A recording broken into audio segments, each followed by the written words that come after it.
দেখুন আয়নাঘরের ভয়ঙ্কর আরও একটি নতুন ভিডিও। একে একে বেরিয়ে আসছে আয়নাঘরের ভয়ঙ্কর সব ভিডিও ফুটেজ। শুধু একটি দুটি নয়, বরং অসংখ্য মানুষ এখনও আয়নাঘরে বন্দী, যাদের প্রত্যেক দিন কাটছে কষ্ট এবং যন্ত্রণায়। এটা তো অত্যাচার, যেভাবে তারা রাখে না, এটা তো অত্যন্ত অমানবিক। এবং এটা মানুষের বসবাসের জায়গা না, মানুষ এভাবে বাঁচে না। তো এটা তো একটা একদম খবরের মতো, জানলা নাই, একদম কোনো আলো ঢুকে না, বাতাস ঢুকে না।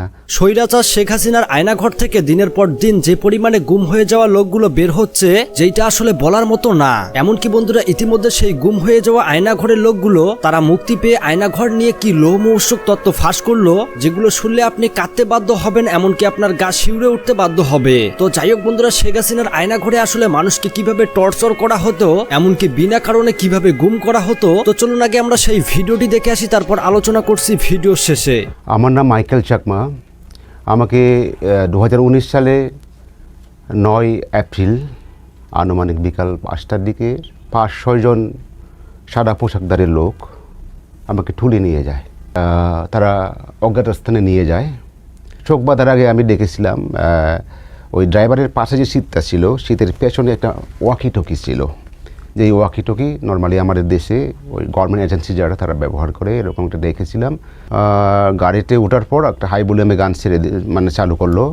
তারপর গাড়িতে চলতে লাগলো। আমি তো মনে করছিলাম তারা মেরে ফেলবে। এটারা ইউপিডিএফের এক্সপোর্টম্যান হিসেবে কাজ, তাখন আমি দায়িত্বে ছিলাম। গাড়ি থেকে নামার সাথে সাথে একেবারে লাউডলি আমি স্লোগান দিচ্ছিলাম উচ্চস্বরে, লং লিভ ইউপিডিএফ, নিপসি জনতার সংগ্রাম দীর্ঘজীবী হোক, এভাবে আমি অনেক স্লোগান আমি দিচ্ছিলাম। তো এভাবে স্লোগান দিতে দিতে আমি কখন একটা ঘরের ভিতর ঢুকালো আমি ঠিক বুঝলাম না। আমি হাঁটিনি, দুজন লোক ডরে আমাকে হেঁটে একটা ঘরের ভিতর ঢুকালো, একটা ঠুলের মধ্যে বসালো। তবু আমি বুঝতাম না যে আমাকে কোথায় নিয়ে আসা হয়েছে এবং কী করা হবে। আমি তবুও তখন ধরে নিয়েছিলাম এখানে আমাকে মেরে ফেলবে, শ্যুট করবে বলে। তখন আমার চোখ বাঁধা, আমাকে ওখানে নিয়ে যায় টেবিলে। আমার চোখ বাঁধা, একটু একেবারে চোখ প্রথমে কাপড় দিয়ে বাঁধে, তারপর টুপি পরিয়ে দিয়ে ওই জায়গায় নিয়ে গিয়েও তারপর আমার আরও একটা কাপড় বেঁধে দেয়।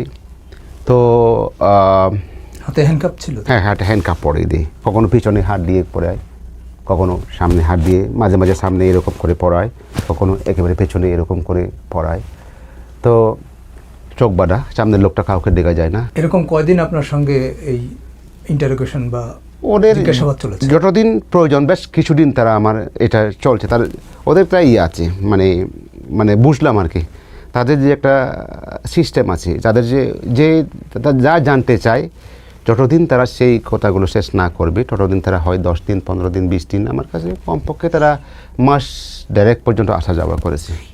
আবার প্রথম অবস্থায় আমাকে ওখানে ভয় দেখিয়েছিল একটা চেয়ারে বসিয়ে।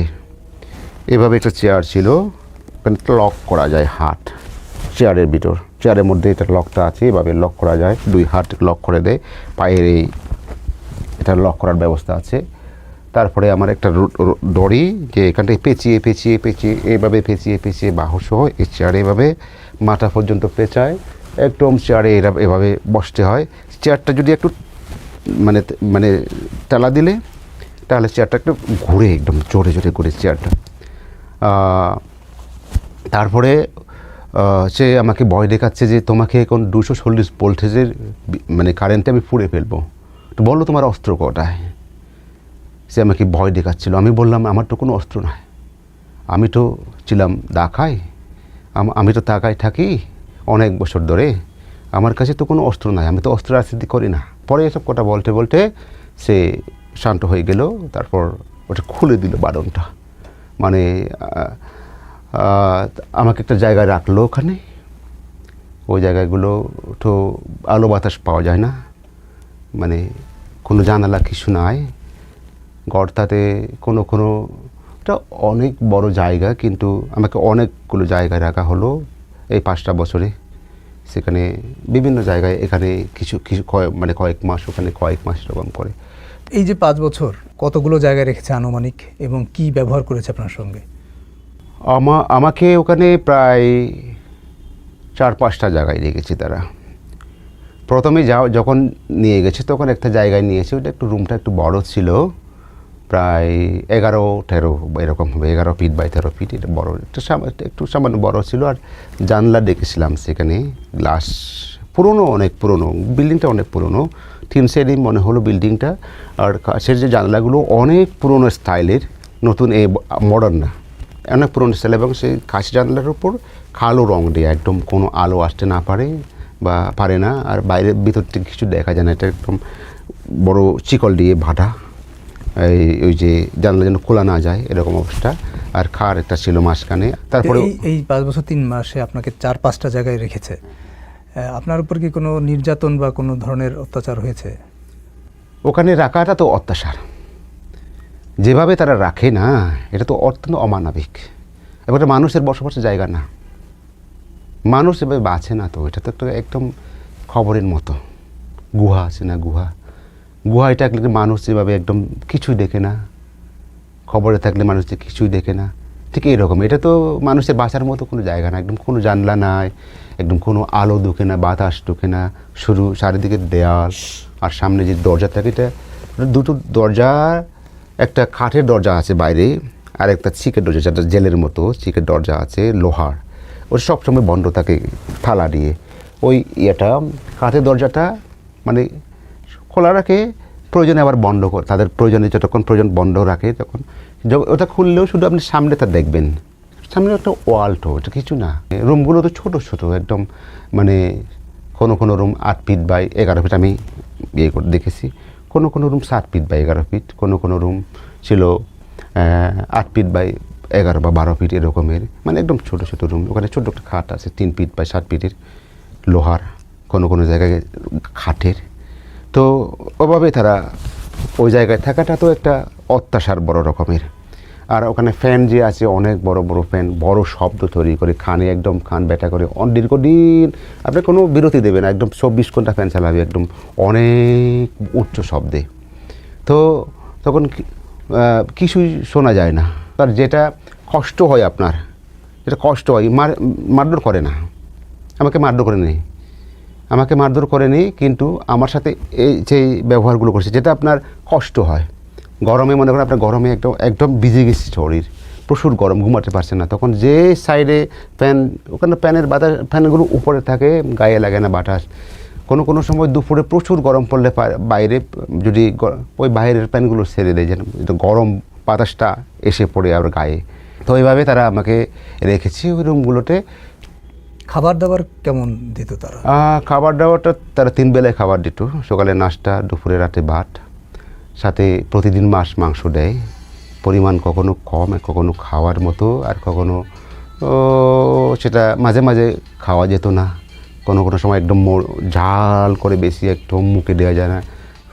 কোনোবার আমি কয়েকবার একদম বাসি খাবার পেয়েছিলাম, ডালটাও বাসি, একদম ফেনা হয়ে যায়, যে একদম দুর্গন্ধ। ওই মাছটা একদম কি নরম করে, একদম দুর্গন্ধটা খাওয়া যায় না এরকম কিছু। এটা বেশি দিন করেনি, কয়েকবার এরকম খাবার পেয়েছি আমি। খাবার দিয়ে অত্যাচার, ফ্যান দিয়ে অত্যাচার। ওখানে যা গোসলের সময় তারা কোনো সময় আমাকে একেবারে 2টা-3টা আজানের সময় শোনা যায়, তো একটা আইডিয়া করা যায়। এই যে এত দীর্ঘ সময়, এতদিন আপনি এরকম আটক বন্দি ছিলেন, একটা বলছেন যে গর্তের মতো, গুহার মতো জায়গায়, তো আপনার মানসিক অবস্থাটা কেমন ছিল ওই সময়ে? এবং আপনার পরিবার পরিজনের কথা তো আপনার নিশ্চয়ই মনে পড়েছে, কিভাবে কেটেছে আপনার সময়গুলো? প্রথম যখন আমাকে নিয়ে যায়, তখন আমি অনেক ডিপ্রেশনে ছিলাম। মানে আমি ভাবতাম আমার পরিবার, আমার ভাই বোন যারা আছে, বাবা কেমন আছে, বাবা তো অনেক বয়স হয়েছে, বা সে একটু অসুস্থ ছিল, চোখের সমস্যা ছিল। তো আমি সেটা ভাবতাম আমার পরিবার হয়তো আমাকে তো জানে না আমি কোর্টে আছি, হয়তো আমাকে তারা খুঁজতেছে বিভিন্ন জায়গায়, হয়তো থানায় যাচ্ছে, কোর্টে যাচ্ছে, হয়তো আমার কোথাও লাশ খুঁজতে যাচ্ছে যদি হয়। যা আমি অনেক কল্পনা করতাম, মানে আমি অনেক কষ্ট পেতাম, মানে ঘুমাতে পারতাম না ঠিক মতো। আমি কান্নাকাটি করিনি তেমন একটা, আমি অনেকের কান্না শুনতাম, সেখানে অনেক লোকের কান্না শুনতাম, তারা নামাজ পড়তো, কান্নাকাটি করতো, নানা রকম তাদের মানে আওয়াজটা শোনা যেত, অনেক বড় বড়, কেউ একটু হাও বাও করে কান্নাকাটি করতো। নাম দিয়েছে আয়নাঘর, তো আমিও বলছি কারণ এটা আয়নাঘর। ওই জায়গায়, যে আমি তো বলি জেল, এটা হচ্ছে বেআইনি, এটা গোপন জেল, বিশেষ জেল তারা বলতো। তারাও বলতো জেল। এটা কোন সংস্থার ছিল, এটা কি কখনো ধারণা করতে পেরেছেন? কথাবার্তা বা তাদের আচরণ সব কিছু নিলে আমার মনে হচ্ছে তারা মানে গোয়েন্দা সংস্থার কোন লোক বলে না, তারা কোন বাহিনী এটা কোন বাহিনী তারা বলে না, কিন্তু তারা আবার যারা ওখানে সাধারণ ডিউটিতে তারা থাকে, খাবার দাবার দেয়, তারা কিন্তু কারারক্ষী মনে হয়েছে আমার কাছে। তো ওইখানে আপনি অনেক মানুষের আওয়াজ শুনতেন, কত মানুষ হবে বা কারোর সঙ্গে কি দেখা হয়েছে কোনোভাবে ওইখানে? প্রথম যখন আমাকে নেয় তখন দুইটা রুমে রাখে। প্রথমে একটা রুমে তো ছিলাম একাই, ওদিকে কোনো লোক ছিল না, মানে ওটা আলাদা একটা রুম, ওই যেটা বড় রুম বললাম না একটু। ওখান থেকে 5-7 দিন পরে অন্য রিসিভ করে আমাকে। ওখানে 10টা রুম ছিল, এক লাইনে 5টা করে, উত্তর দক্ষিণ লম্বা, পূর্ব সাইডে 5টা রুম, পশ্চিম সাইডে 5টা রুম, মাঝখানে হাঁটার জায়গা একটা ছিল। ওরা হাঁটাহাঁটি করে ওদিকে আমরা খাবার দাবার আনানোর দেখাশোনা করে ওরা যারা থাকে। আপনারা হাঁটতে পারতেন? না, আমরা পারতাম না, আমরা তো ভিতরে, ওরা হাঁটতো, আমরা তো ওখানে এই ছোট্ট জায়গার মধ্যে আমরা থাকতাম। কেউ কাউকে দেখেন নেই ওখানে কারা ছিল? না, ওর দেখাদেখি হয় নাই নর্মালি, কিন্তু বোঝা যেত। ওই রমজানের মাঝামাঝি আমাকে আরেকটা জায়গায় নিয়ে যাওয়া হয়, ওই এলাকায় কিন্তু হেঁটে ওই যেখানে রেখেছিল ওখান থেকে কিছু দূর, প্রায় 4-5 মিনিট হাঁটার পর আরেকটা জায়গায় আমাকে নেওয়া হয়। এটা একটু রুমটা প্রায় 8 ফিট বাই 12 ফিট এরকম হবে, কিন্তু উঁচু ছাদটা, অনেক পুরনো। ওই সারের পলেস্তারগুলো ঝরে পড়তেছে, একটু লোহার রড দেখা যায়। তারপর দরজার লোহার চিকগুলো একটু বড় বড় কালো রঙের। তো ওখানে নিয়ে যায়, নেয়ার ওখানে যখন আমাকে নিল, ওখানে দেখলাম এক লোক ফ্লোরিং করে আছে ফ্লোরে, আর একটা খাট আছে, ওখানে আমার জন্য বিছানা পাতা আছে। তো যেই লোকটা ফ্লোরে আছে সেও কিন্তু, তাকেও নিয়ে সেও বন্দি ওখানে। প্রথম যখন দেখলাম তখন ওখানে ছিল 10টা রুম, ওখানেও সেটা ছিল 104 নাম্বার রুম নাম্বার 104। তারপরে ওই 104 নাম্বারে ওই লোকটাকে পেলাম। তার পরিচয় আমাদের খোটা বলতে দিত না, এক রুমে থাকার পরও? হ্যাঁ, এক রুমে থাকার পরও। কিন্তু যখন তারা দরজা আটকে দেয় না তাদের প্রয়োজনে, তখন বাইরে থেকে কথা বললে, ভিতরে কথা বললে বাইরে থেকে শোনা যায় না, তখন আমি খোটা বলতাম। তো তার সাথে কথা বলে জানলাম তার নাম সাইদুল, বাড়ি রংপুর, মমিনপুরে বাড়ি, থানার একদম পাশে। খুব। কতদিন আপনারা একসঙ্গে ছিলেন? প্রায় 10-15 দিন এরকম। তারপরে ওই লোকটা চলে যাওয়ার পর তার বেডিং করতো, তার পরিচয় জানতে পারছেন? সে বলেছে যে ড্রাইভার। ও চলে যাওয়ার পর আরেকজন লোক দিয়েছে, তার নাম এরশাদের বাড়ি হলো আপনার এখানে কচুকেটির কাছাকাছি। এই যে এই দুইজনই আপনার সঙ্গে দেখা? এই দুইজনেই আমার সাথে দেখা। আর কিছু লোককে দেখছিলাম গোসলের সময়, আমাকে যখন ওয়াশরুমে ঢুকায়, গোসলখানায় ঢুকায়, তখন ওখান থেকে ওই লোকটাকে আনার সময় আমরা দেখতাম, চোখ পাড়া থাকতো তার, কিন্তু তার ইয়েটা দেখা যেত, বডিটা দেখা যেত, কিন্তু চোখ পাড়া দেখে। কেউ দাড়ি থাকে, কারোর দেখেন বিভিন্ন বয়সের লোক, কারোর আমি দেখেন চুল পাকা, দাড়ি পাকা, কারোর দেখেন কম বয়সী, কোনো লোককে দেখেছিলাম তার বয়স হয়তো বা 50-45 এরকম হবে, কোনো লোককে সাইডের উপরে হবে, কোনো লোককে দেখেছিলাম একদম ইয়াং, আমার সাথে অনেক ইয়াং, এরকম অনেক। কয়জন এখানে ছিল এরকম? ওখানে 10 জন রাখতো, কিন্তু আরও দেখছিলাম যে চুল কাটতে নিয়ে আসতো ওইদিকে। যাদেরকে দেখেছেন বা আপনার সঙ্গে যে দুজন ছিল সবাই গুম অবস্থায়? হ্যাঁ, আমার মতো করে রেখেছে। আমার যে অবস্থা তাদেরও সে অবস্থা, অর্থাৎ রুমটা আলাদা কিন্তু সেম কন্ডিশন। কিছু লোকের কনভারসেশন আমি শুনলাম ওখানে, তাদের একটা কিছু লোক, 3জন লোক আমার পাশে ছিল 22 ডিসেম্বর থেকে ওদেরকে রাখছে জানুয়ারি 15 তারিখ পর্যন্ত। যে আপনি বলছেন 3জন লোককে এক জায়গায় করেছিল, তাদের কনভারসেশন আপনি শুনেছেন, কি আলাপচারিতা তারা করেছিল, কি ধরনের আলাপ আলোচনা? তারা ছিল, তার নাম জাকির। সে বলছে আমার নাম জাকির।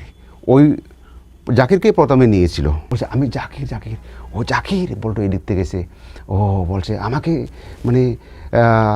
আমার কাছে বারবার জানতে চেয়েছে জাকির আর শরীফকে তুমি চিনো কিনা। শরীফ, তারা কথাবার্তা বলতো আর কি। এখন সে বলছে আমি তো মনে করছিলাম শরীফও এখানে আছে। তো ওই দিক থেকে যে লোক কথা বলে সে আলাদা। এই দুজন লোক কিন্তু একসাথে, আমি তাদের একটা পার্টির লোক মনে হলো, কিন্তু ওই জাকির পরে যে লোকটা নিয়েছে তাকে স্যার ডাকে, কিন্তু ওই জাকির বলছিল ওই লোকটাকে এদেরকে বিশ্বাস করো না, এখানে দেখা করতে সেটা বিশ্বাস করুন, কিছু বলবা না। তো তারা বলতো তোমার কাছে কী জিজ্ঞাসা করতে, কিছু আমি বুঝতাম না। কিন্তু স্যার জাকির তাকে বলেছে আমাদের সময় তো কোর্ট মার্শাল হবে। জাকির মানে এখান থেকে সারা ফেলেও কোর্ট মার্শাল করবে। বুঝলাম ওরা হয়তো বা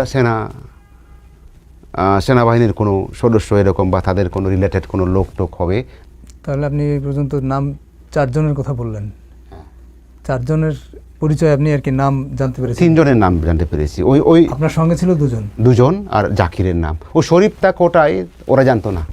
ও শরীফ তাদের বন্ধু ছিল, তাদের সাথে ছিল। এখন শরীফকে ওখানে আনা হয়েছে ছিল অন্য রুমে, জাকির ছিল হ্যাঁ অন্য রুমে। আর তার পাশে যে আপনার সঙ্গে যে 2 জন ছিল তারা কে জানো? একজন সাইদুল আর একজন এরশাদের বাড়ি কোথায় ছিল? একটু কচুক্ষেতের কাছাকাছি সে বলেছে। আর সাইদুলের বাড়ি রংপুর।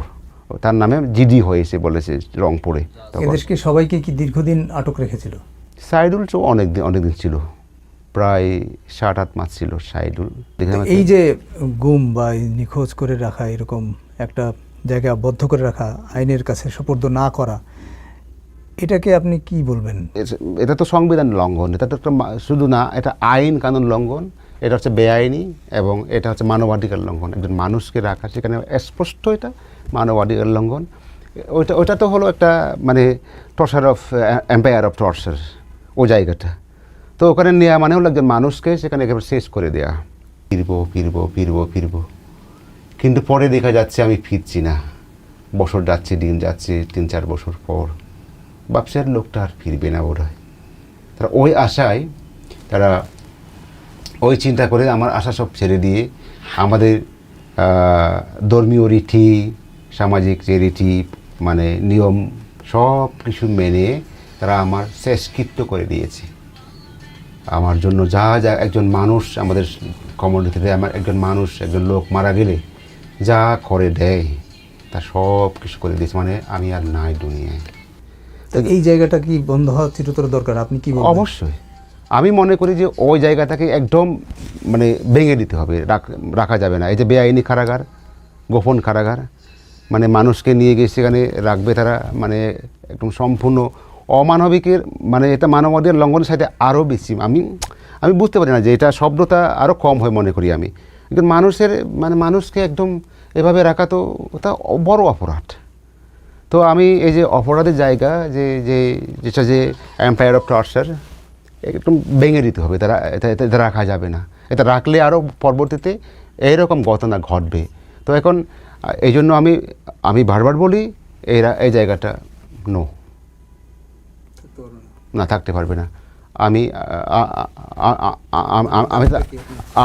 আমার দাবি আমার মতো যেন কারোর এরকম মানে ওখানে যাওয়ার মানে নেক্সট কোনো লোক যেন ওখানে যেতে না হয়।